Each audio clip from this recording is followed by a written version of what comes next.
Jemaat kekasih dalam Tuhan, saat kita membaca tadi di dalam 1 Korintus pasal 8 ayat 1 sampai 13, ada pergumulan yang didapati atau ada kesalahpahaman yang dijumpai dalam kebersamaan hidup sebagai jemaat di kota Korintus. Dengan titik persoalannya adalah tentang makan daging dan tidak makan daging. Atau dalam bacaan ini bicara tentang daging yang diperuntukkan bagi persembahan berhala. Paling tidak, di saat kita melihat situasi perbedaan dan persoalan ini, kita melihat bagaimana anjuran atau petunjuk yang disampaikan oleh Rasul Paulus. Yang pertama kita dapati bahwa ada kelompok kehidupan jemaat di kota Korintus ini dengan dua komunitas yang berbeda latar belakang. Yang pertama adalah orang yang latar belakang Yahudi, lalu ada mereka yang latar belakang Yunani. Nah, dalam konteks ini kita melihat ada mereka yang berpengetahuan. Jadi yang berpengetahuan ini jangan dilihat adalah orang yang punya kelebihan secara intelek yang kita pahamin sekarang. Tetapi yang dimaksud oleh Rasul Paulus, orang yang berpengetahuan ini adalah orang yang punya pemahaman kehidupan keagamaan yang mumpuni. Mumpuni yang dimaksud di sini adalah mereka ini adalah orang yang punya norma-norma kehidupan sebagai orang Kristen yang pemahaman dan pendalamannya itu sudah berada dalam konteks yang melebihi dari mereka-mereka dengan latar belakang yang berbeda atau mereka yang masih baru menjadi orang Kristen. Lalu ada kelompok mereka yang masih baru dan yang baru percaya, atau mereka yang punya latar belakang secara non-Yahudi. Mereka melihat bahwa berhala, apakah itu sama dengan Allah?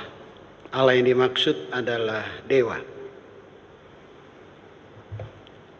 Allah yang dimaksud adalah bentuk-bentuk yang mereka pahamin pada masa saat mereka masih sebagai yang berkeyakinan kepada penyembah-penyembah berhala. Nah, sehingga di saat situasi keadaan yang terjadi di jemaat kota Korintus, kita pahami bahwa di kuil itu adalah satu tempat memang yang diperuntukkan bagi penyembahan berhala. Tetapi di kuil itu juga diperdagangkan daging. Kita tahu sebab kuil itu menyediakan persembahan kepada berhala atau dewa mereka, maka tidak menutup kemungkinan di kuil itu disediakan, ya kalau boleh kita katakan zaman sekarang ada olahan yang sudah dimasak daging itu. Berarti di situ ada perjumpaan. Nah, oleh karena itu, bagi mereka yang berpengetahuan atau mereka yang punya pemahaman keagamaan, mungkin saja mereka itu tidak makan apa yang menjadi daging untuk dipersembahkan kepada berhala, atau mereka beli makanan di situ, beli daging di situ, dan mereka makan, sehingga orang yang punya latar belakang yang masih belum berpengalaman tentang norma-norma kekristenan, khusus kaitan persembahan daging untuk berhala, mereka berpikir bahwa ada sesuatu yang bagi mereka itu mengalami situasi yang membuat mereka canggung atau prihatin. Tetapi juga di satu sisi kita melihat bahwa orang yang berpengalaman ini,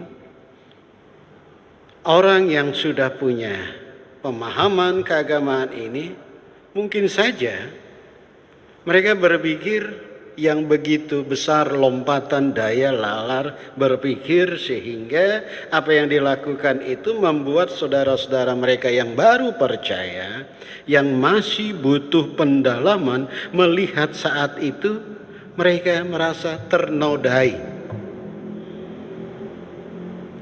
Dan mereka yang berpengetahuan ini mungkin saja mereka memamerkan kelebihan-kelebihan mereka. Sehingga yang terjadi adalah kesombongan diri, atau dalam bahasa Alkitab terjadi kesombongan rohani. Nah, melihat situasi dan keadaan yang demikian inilah, maka kita dapat melihat jemaat kekasih dalam nama Yesus, Rasul Paulus mengingatkan, makan daging atau tidak makan daging itu tidak mengubah status seseorang di hadapan Allah. Tetapi yang terpenting adalah bagaimana di situasi dan keadaan yang demikian ini dibutuhkanlah sikap baik mereka yang punya pemahaman yang mumpuni tentang norma-norma kekristenan, atau dalam bahasa nas kita adalah orang yang berpengetahuan. Demikian juga mereka yang baru belajar dalam proses pendalaman, pemahaman, dan mencoba mempraktekkan secara tulus, jujur, lewat kebulatan hatinya sebagai milik kepunyaan Allah sebagai jemaat, yang dikatakan oleh Rasul Paulus dalam bacaan ini, orang yang masih belajar, orang yang dikatakan yang lemah, ada titik temu yang menjadikan kebiasaan hidup untuk punya sikap. Nah, inilah yang dimaksud dengan tema dalam ibadah kita di ibadah keluarga adalah tidak menutup kemungkinan. Kita berjemaat, kita bermasyarakat, kita diperhadapkan dengan keanekaragaman itu. Nah, bagaimana profil kita, bagaimana sikap kita dalam situasi dan keadaan ini? Tapi paling tidak sebagai orang Kristen, kita punya identitas yang harus dapat kita tampilkan dengan pemahaman keagamaan, dengan nilai-nilai hidup bersama dengan orang lain, dan bagaimana seharusnya kita mau lakukan di tengah-tengah kemajemukan ini yang dalam bahasa kita dalam tema tadi dikatakan keanekaragaman. Maka paling tidak mari kita pahami kembali tentang keyakinan iman dan spiritualitas kita. Keyakinan iman yang dimaksud dalam konteks nat ini, dalam konteks sikap umat di tengah keanekaragaman, mari kita belajar untuk mendalami, memahami, tetapi mari kita berpikir secara rasional dan bertanggung jawab. Disitulah bukti bakti kita hidup sambil kita menunjukkan bagaimana saya harus berguna bagi kebaikan sesama. Nah, inilah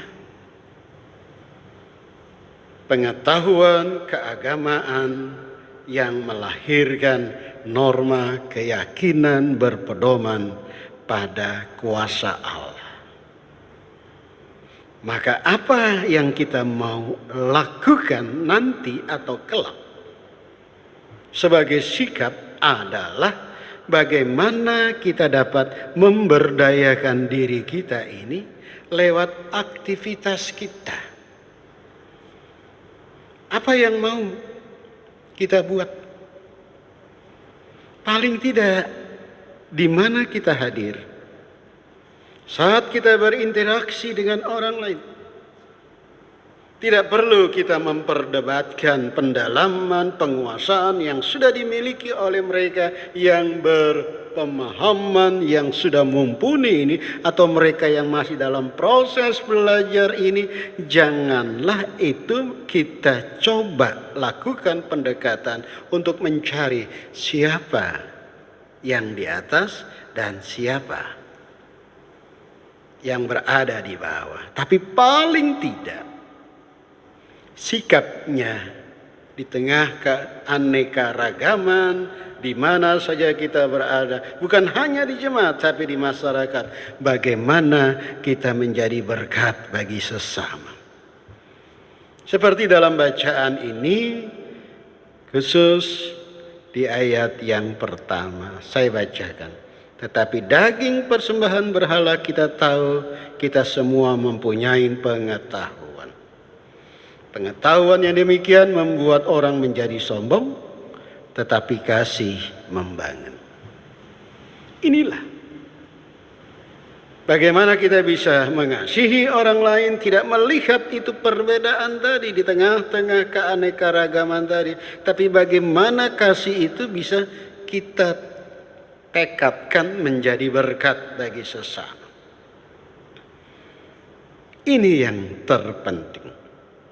Dan di zaman sekarang ini seringkali kita terjebak dengan pendalaman wawasan hidup kita, apalagi bicara tentang norma-norma keagamaan. Janganlah norma-norma keagamaan itu melampaui pikiran kita yang liar, sehingga lompatan-lompatan nalar di saat kita lakukan dalam tindakan itu justru membuat benturan.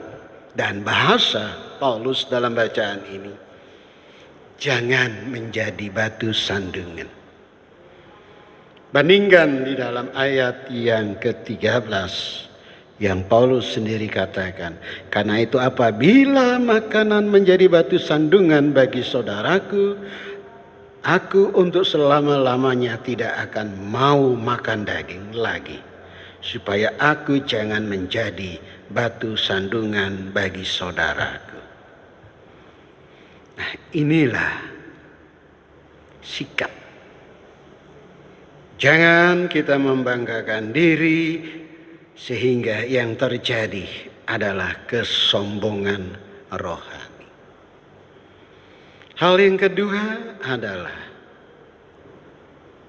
pentingnya spiritualitas itu menjadi semangat untuk menjadi tekad dalam tunjukkan nilai rohani. Kita lupa bahwa seolah-olah spiritualitas itu hanya memuaskan yang dinamakan batiniah kita.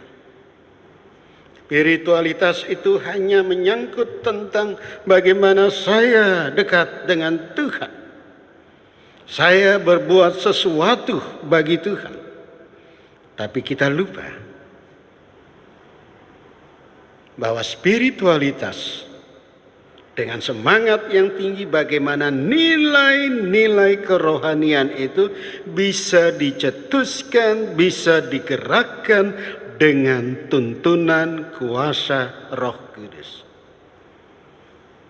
Sehingga budi ini, kelembutan hati ini, dia akan melampaui segala kepuasan-kepuasan dengan anggapan-anggapan yang tidak tepat tadi, atau ambisi-ambisi kehidupan yang ingin menonjolkan diri secara rohani itu.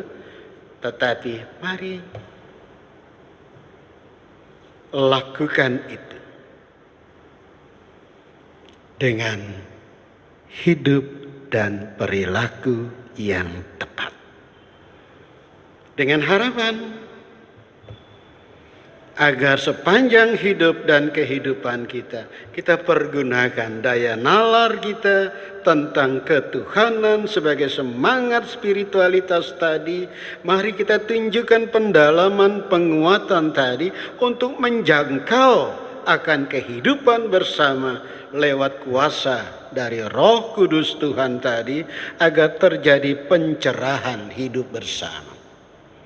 Nah, inilah yang dinamakan kesenangan dan kesukacitaan dalam hidup bersama.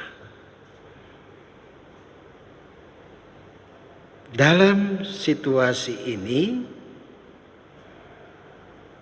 mari bersama-sama. Pasti kita punya tuntunan. Pasti kita punya pengalaman hidup dan pengalaman rohani. Tapi yang kita butuhkan sebagai tindakan konkret hasil nalar pikir yang kita tekadkan dalam semangat adalah mari kita sama-sama menata hidup dan kehidupan agar menjadi berkat bagi orang lain. Yang pertama adalah tunjukkanlah kemanusiaan itu. Apa yang dimaksud dengan kemanusiaan itu? Mari lihat sesama itu sebagai ciptaan Tuhan. Mari lihat keberadaan orang lain itu untuk dimengerti dan dihargai. Bukan kita memamerkan kelebihan, kemuliaan menurut kita dalam bentuk-bentuk kehidupan yang kita junjung tinggi sebagai norma yang penting, yaitu keagamaan. Tapi mari kita lakukan dalam kebaikan dan kesenangan supaya terciptalah hidup bersaudara di antar sesama. Dan inilah yang diharapkan. Inilah keyakinan itu. Inilah yang harus kita teruskan kembali. Dan kita dengungkan lagi dengan harapan kita sebagai jemaat. Kita dipanggil dan kita diutus dengan segala apapun. Sehingga sikap umat di tengah-tengah keanekaragaman tadi. Mari kita tunjukkan keyakinan ini dengan harapan lewat kasih sayang dan dalam tuntunan kuasa Roh Kudus kita meneladanin Kristus untuk tetap membangun hubungan pertemanan. Dan mari kita tempuh untuk jadikan hidup bersama itu sebagai rumah perjumpaan pribadi.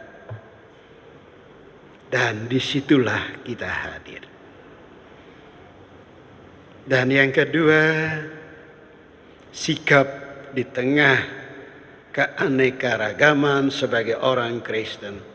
Mari tidak ada cara. Orang sekarang ingin bukti. Orang sekarang bukan melihat yang sifatnya masih mengawang-awang. Tapi mari tunjukkan perilaku itu. Dan perilaku itu menjadi contoh norma hidup yang kita praktekkan. Apakah itu?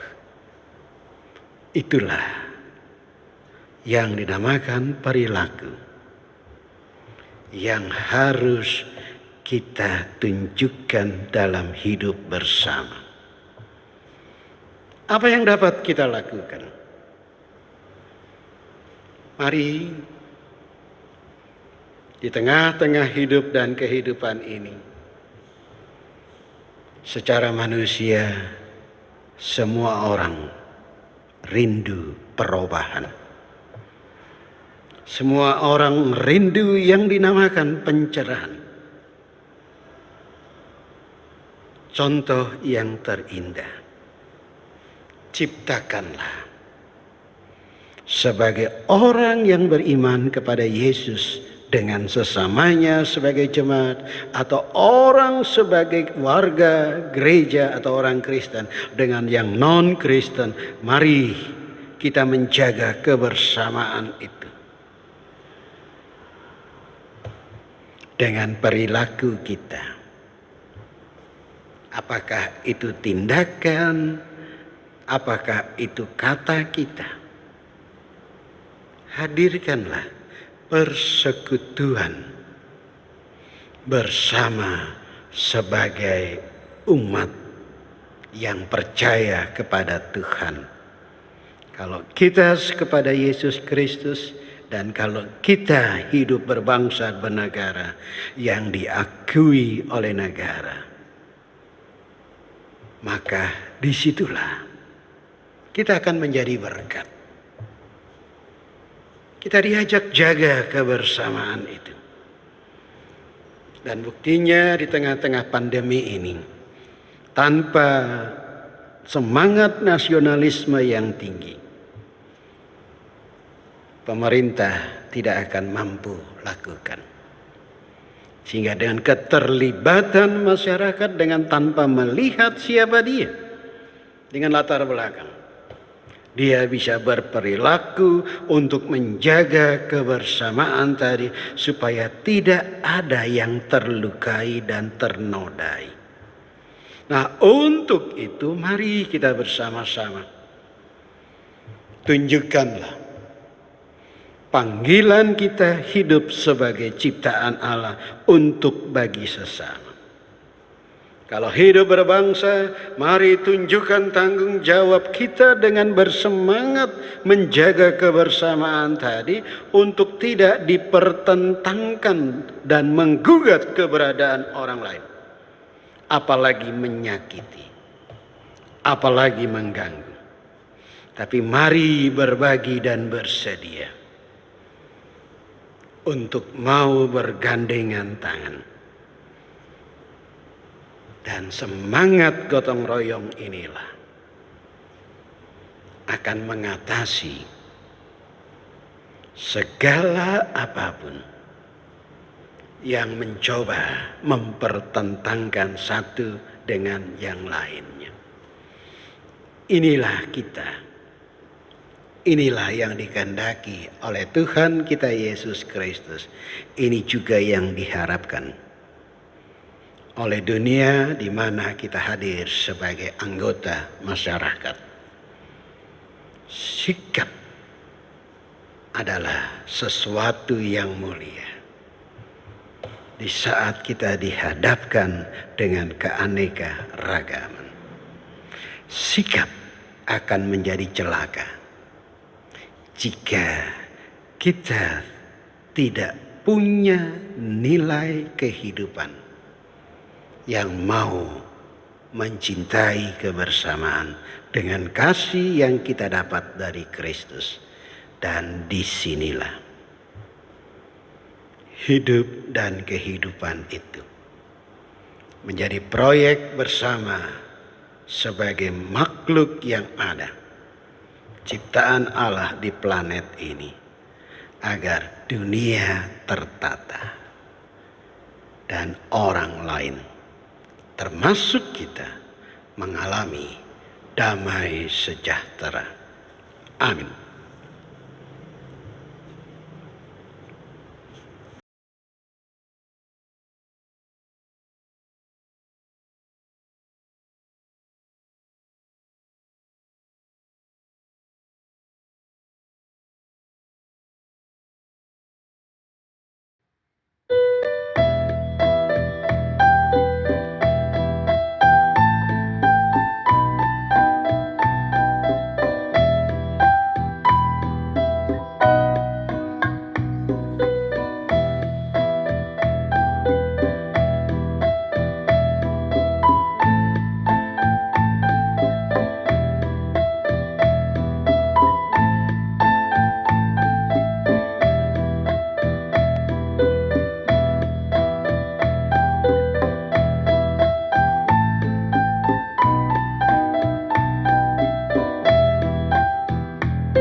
Mari kita satu dalam doa syafaat, kita berdoa.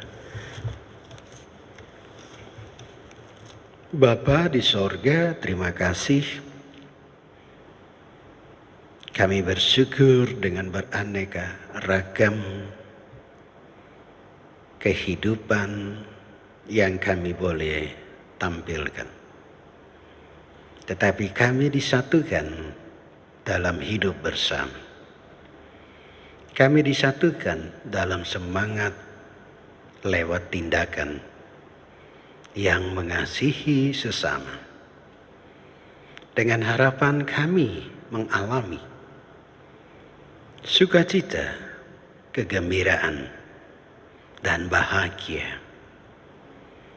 Khusus di tengah-tengah pandemi COVID-19 ini. Tidak ada yang kuat seorang diri. Kami butuh orang lain. Dan kami juga harus bisa berbagi bagi orang lain. Dengan satu harapan, Tuhan ciptakan kami untuk tujuan yang mulia. Ajari bagi kami semua ya Tuhan, dengan keberadaan kami, sehingga kami dapat berbuat. Maka ada keseimbangan, ada keselarasan, ada rumah bersama di saat kami berada dalam titik temu lewat interaksi. Baik sebagai jemaat, baik sebagai keluarga, baik kami sebagai anggota masyarakat. Kami berdoa juga ya Bapa di sorga untuk kehidupan kami sebagai jemaat kepunyaan Tuhan. Engkau berkenan menyertai di saat jemaat mengalami berbagai pergumulan. Dan kami tahu kasih sayang kemurahan Tuhan pasti saat kami sampaikan keluhan, saat kami sampaikan permohonan dalam doa, Tuhan pasti akan mendengar dan menjawab sesuai dengan maksud dan kehendak Tuhan. Di saat sebagian masyarakat, kemungkinan juga jemaat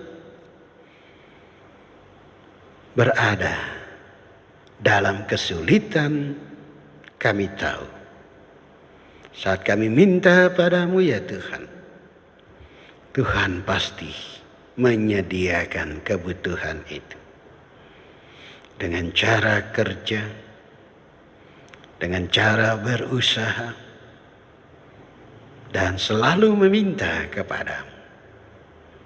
Maka kami akan terima berkat yang daripada Tuhan. Kami berdoa mereka yang lanjut usia, kami berdoa bagi anak-anak yang sedang mempersiapkan untuk memasuki tahun ajaran yang baru. Kami berdoa bagi mereka yang sakit. Tuhan tolong pulihkan dan sembuhkan mereka di saat menerima perawatan dari para medis dan mereka dipulihkan. Baik yang dirawat di rumah maupun di rumah sakit. Dan kami juga berdoa bagi mereka yang berpisah karena pandemi COVID-19 ini. Berkati anggota keluarga kami semua ya Allah. Dan yakinkan kami bahwa anggota keluarga kami yang berjauhan ini tetap dijaga dan dipelihara oleh Tuhan yang sangat baik itu. Saat ini juga kami berdoa bagi bangsa dan negara kami. Pakai para pemimpin kami ya Bapa. Dari pucuk pimpinan yang tertinggi sampai yang terendah. Kami serahkan para pemimpin dari eksekutif, legislatif, dan yudikatif di saat memutus mata rantai penularan virus corona ini. Beri hikmat, beri tuntunan. Baik lewat usaha, tindakan, atau program yang digelontorkan bagi masyarakat dan masyarakat juga berada dalam ketenangan. Khusus kami berdoa buat pemerintah Provinsi Jawa Timur dan Kabupaten Sidoarjo di saat menangani pandemi COVID-19 ini.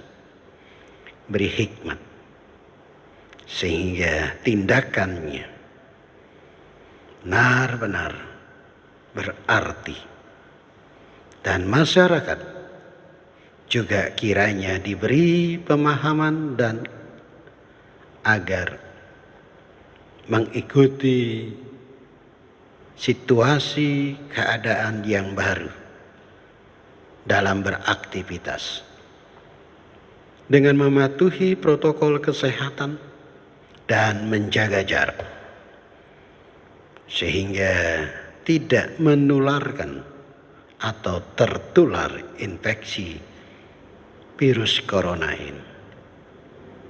Engkau juga kiranya memberkati ya Bapa bagi mereka yang dirawat karena COVID-19 sehingga mereka ini semua disembuhkan. Terima kasih dengan segala yang Engkau sudah boleh beri bagi kami. Doa dan harapan kami dasarkan dalam nama Kristus dan yang sudah mengajar kita doa bersama. Bapa kami yang di sorga, dikuduskanlah namamu, datanglah kerajaan-Mu, jadilah kehendak-Mu di bumi seperti di sorga.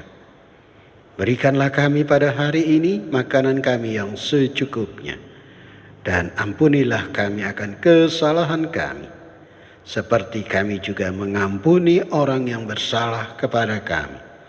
Dan janganlah membawa kami ke dalam pencobaan, tetapi lepaskanlah kami daripada yang jahat.